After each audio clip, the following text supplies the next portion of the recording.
In today's video, I'm going to teach you how to create an account on Wayfair's website in just a few easy steps.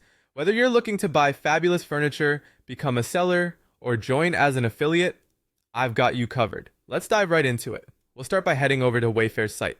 Open up your preferred web browser and type in Wayfair's URL, or simply search for Wayfair in your search bar. Once you're on the home page, you should see a variety of attractive furniture pieces and home accessories that the site is known for.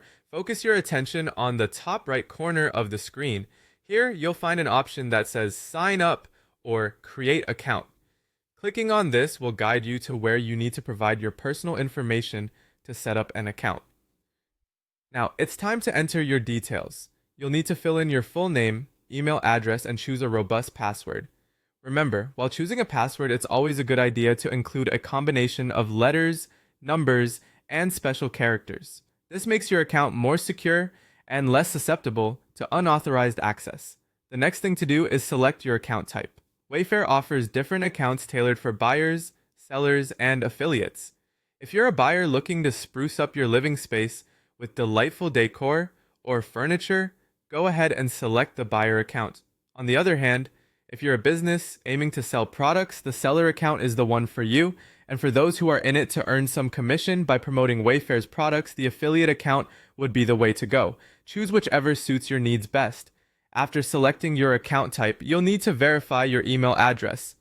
This is a standard security measure to ensure that the email address you provided is valid and accessible. Check your inbox for a verification email from Wayfair, and follow the instructions given within it. Sometimes these emails can land in your junk or spam folders, so if you don't see it right away, make sure to check there. Once your email is verified, you're almost done. The final step is to complete your profile information. This might include details like your shipping address, payment preferences, and any other specifics pertinent to your chosen account type. Providing complete information not only helps in a smoother shopping or selling experience, but also speeds up future transactions. And there you have it, a new Wayfair account ready to use. Now you can explore, shop, or get started selling or promoting. I hope you found this guide helpful and are all set to enjoy everything Wayfair has to offer. Thanks for watching and happy shopping or selling.